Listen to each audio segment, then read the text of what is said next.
Resolution Center dropped sharply on Wednesday, a stark contrast to Tuesday's overwhelming rush as smoother operations and faster resolutions took hold.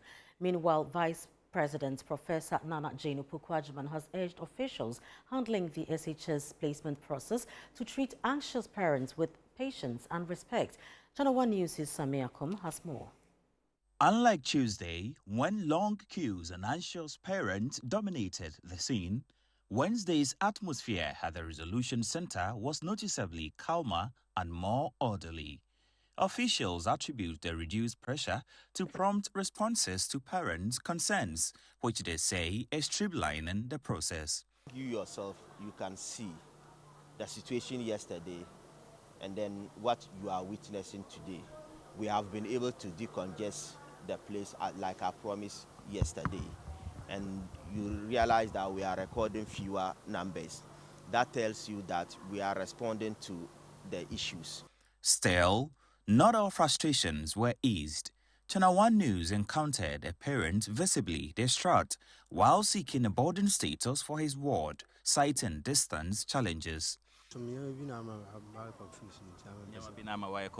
Niama bensa a fast school no wana pacho kabibitre. A first school no placement in a possible percent member.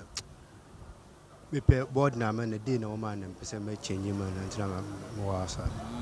Na school na embemo home. Yeah, first I want to choose a 12 and a much in percent.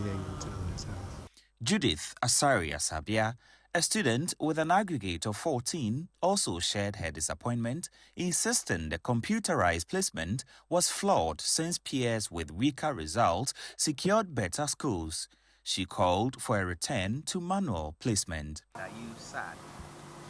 I'm disappointed and I feel cheated because colleagues of mine had 23 but had good schools, B school, second choice.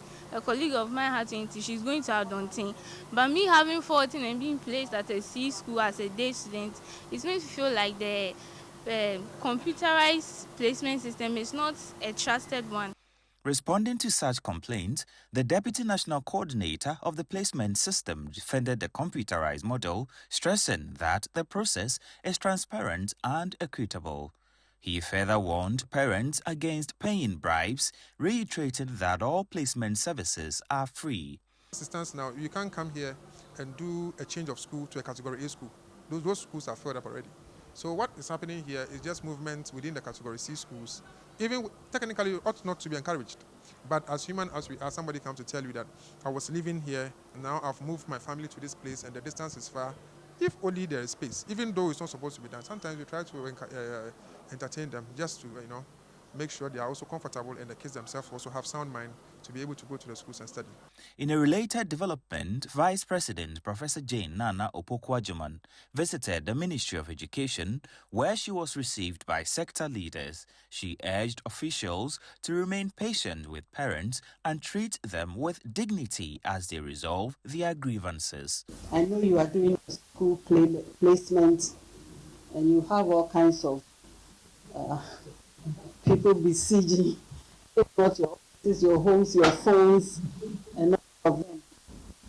What can we do? Let's just try very politely to explain the situation.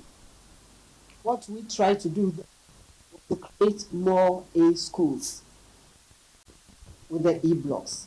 Concluding the conversation, the Vice President expressed her commitment to ensure that the current government and equip institutions across the country to make them all be at the same level to reduce pressure on Category A schools. Reporting from the Education Ministry here in Accra, I am Samuel Akom for ChannelOne News.